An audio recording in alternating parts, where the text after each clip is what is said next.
LDF സർക്കാർ സംസ്ഥാനത്ത് അധികാരത്തിലുണ്ടായിരുന്ന കാലത്ത്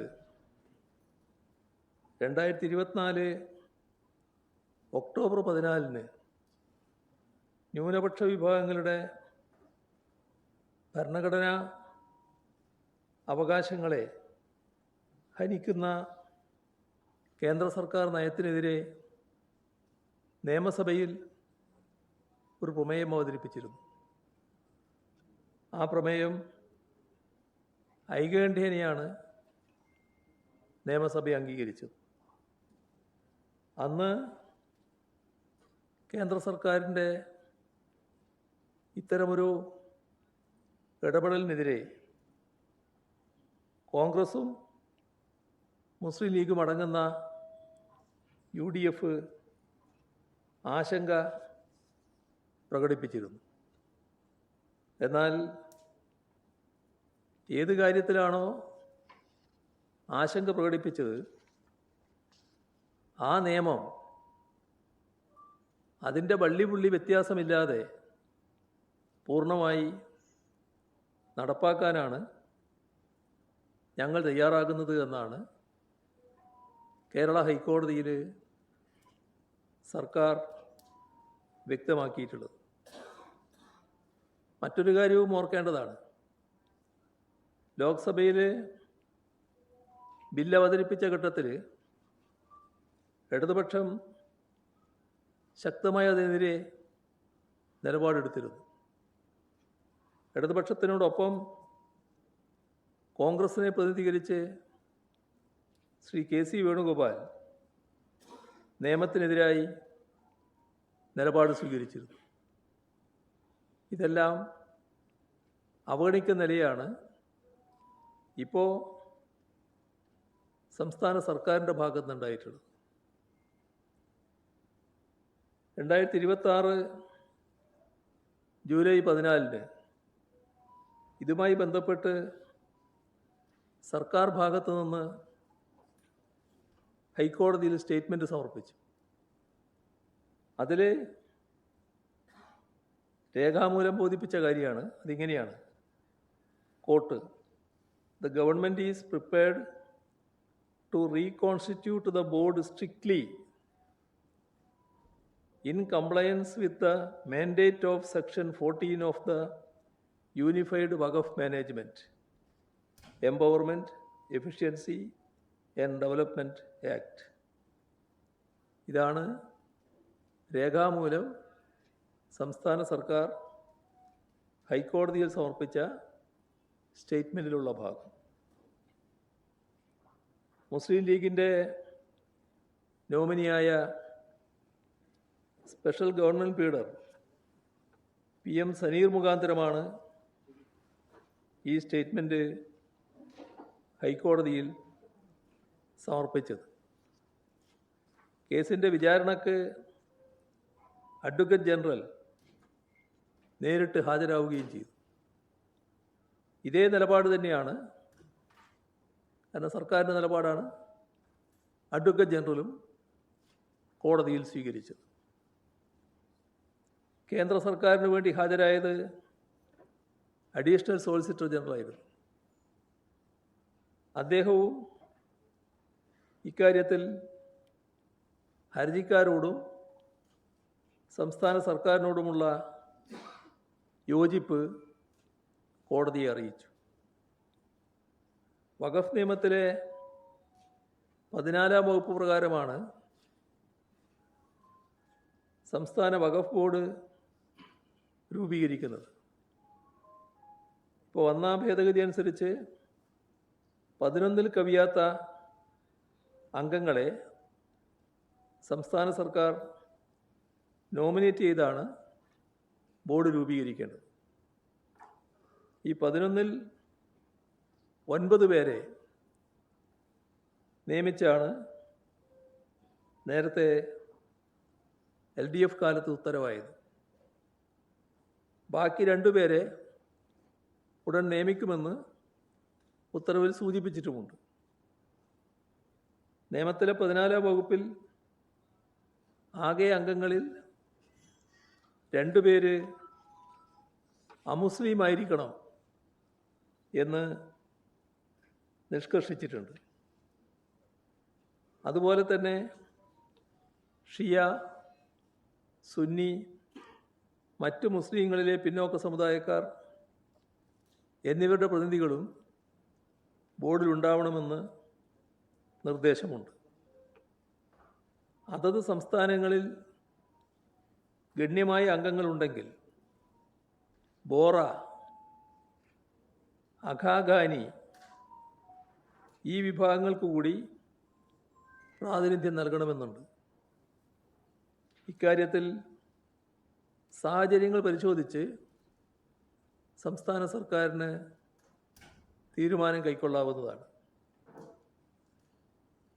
ഇവിടെ വഖഫ് ബോർഡിൻ്റെ യോഗം ചേരുന്നതിന് ഉള്ള കോറം 5 ആണ്. അപ്പോൾ 11-ൽ 5 പേരാണ് കോറം. ആ നിലയിൽ പരിശോധിച്ചാൽ വഖഫ് ബോർഡ് യോഗം ചേരാനോ തുറന്നുള്ള പ്രവർത്തനം നടത്താനോ ഇപ്പോൾ നിയമപരമായി ഒരു തടസ്സവുമില്ല. പക്ഷേ കോടതിയിൽ വഖഫ് ബോർഡിൽ 2 അമുസ്ലിങ്ങളെ കേന്ദ്ര നിയമത്തിനനുസരിച്ച് നിയമിച്ചേ പറ്റൂ എന്ന വാശിയിലാണ് UDF സർക്കാരും അഡ്വക്കേറ്റ് ജനറലും നിലപാടെടുത്തത്. ഇത് BJP ഇതര സംസ്ഥാനങ്ങളിൽ കേരളമാണ്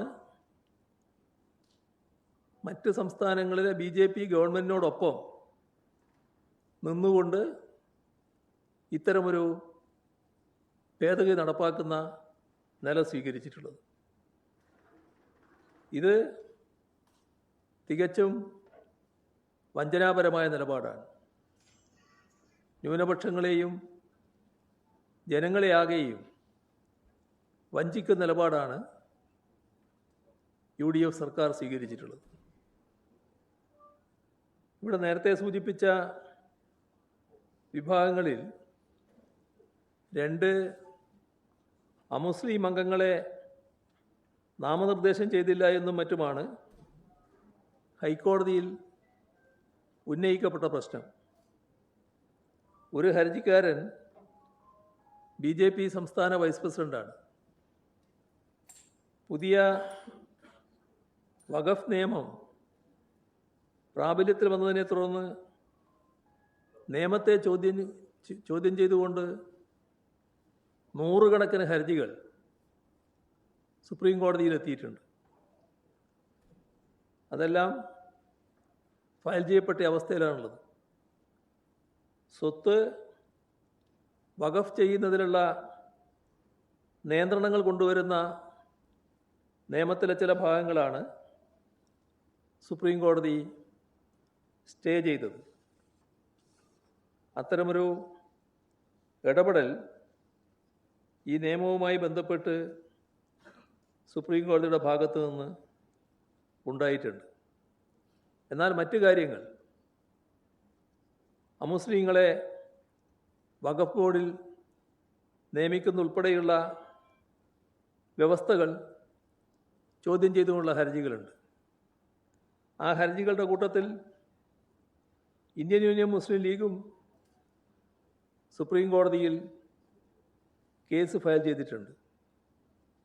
ഈ അമുസ്ലിങ്ങളെ ഉൾപ്പെടുത്തുന്നതിനെ ചോദ്യം ചെയ്യുന്നത് IUMLൻ്റെ ഹർജിയുടെ ഭാഗമായി കാണാൻ കഴിയും. ഏറ്റവും രസാവഹമായ കാര്യം, ലീഗിൻ്റെ മന്ത്രിയാണ് വഖഫ് വകുപ്പിൻ്റെ ചുമതലയുള്ള മന്ത്രി. ആ ചുമതല ഏറ്റെടുത്ത ഉടൻ ലീഗിൻ്റെ പ്രഖ്യാപിത നയത്തിനെതിരായ നിലപാട് സ്വീകരിച്ചതായിട്ടാണ് കാണുന്നത്. ഇത് വ്യക്തിപരമായി ആ മന്ത്രിയുടെ നിലപാടാണ് എന്ന് ഞാൻ കരുതുന്നില്ല. ഇന്ത്യൻ മുസ്ലിം ലീഗിൻ്റെ നിലപാടിൽ മാറ്റം വന്നതിൻ്റെ ഭാഗമായിട്ടായിരിക്കാം ഇത്തരത്തിൽ ഒരു നിലപാട് മന്ത്രി എടുത്തത് എന്ന് മാത്രമേ കരുതാനാവൂ. തീർത്തും വിരോധാഭാസമായൊരു കാര്യമാണിത്. ഈ കേസുകളെല്ലാം സുപ്രീം കോടതിയുടെ സജീവ പരിഗണനയിലിരിക്കുകയാണ്. അത്തരം കാര്യങ്ങളിൽ സുപ്രീം കോടതിയുടെ നിലപാട് വരേണ്ടതായിട്ടാണ് ഇരിക്കുന്നത്. അതെല്ലാം പരിഗണിച്ചുകൊണ്ടാണ് LDF സർക്കാർ കേന്ദ്ര നിയമത്തിനോടുള്ള നയപരമായ എതിർപ്പിനോടൊപ്പം അമുസ്ലിങ്ങളായ അംഗങ്ങളെ കോടതിയുടെ തീർപ്പനുസരിച്ച് ഉൾപ്പെടുത്തുന്ന കാര്യത്തിൽ പിന്നീട് നിലപാടെടുക്കാം എന്ന സമീപനം LDF സർക്കാർ സ്വീകരിക്കാനിടയായത്. രാഷ്ട്രീയമായി നോക്കിയാൽ ഈ നിലപാടിനോട് പ്രതിപക്ഷത്തിരുന്നപ്പോൾ യോജിച്ചവരാണ് UDF. എന്നാൽ ഭരണത്തിൽ വന്ന ശേഷം പൊതുവെ ന്യൂനപക്ഷങ്ങൾക്കും മതനിരപേക്ഷ ചിന്താഗതിക്കാർക്കുമെല്ലാം ആശങ്ക ഉളവാക്കുന്ന വിധത്തിലാണ് ഇവരെ കൂടി, ഈ രണ്ട് അമുസ്ലിങ്ങളെ കൂടി ഉൾപ്പെടുത്താം, അത് ഒഴിവാക്കാൻ പറ്റാത്തതാണ് എന്ന നിലപാട് കോടതിയിൽ UDF ഗവൺമെൻറ് അറിയിക്കുന്നത്.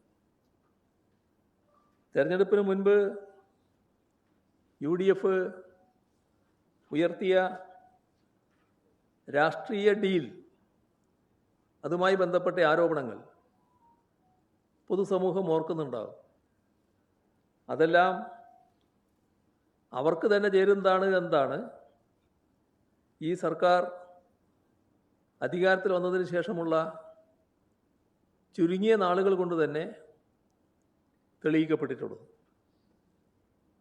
സംഘപരിവാറുമായി രഹസ്യധാരണയോ കൈകോർക്കലോ അല്ല, അതിനു പകരം സമ്പൂർണമായ കീഴടങ്ങലും പാദസേവയുമാണ് ഇപ്പോഴത്തെ നടപടികളിലൂടെ പുറത്തു വന്നിട്ടുള്ളത്.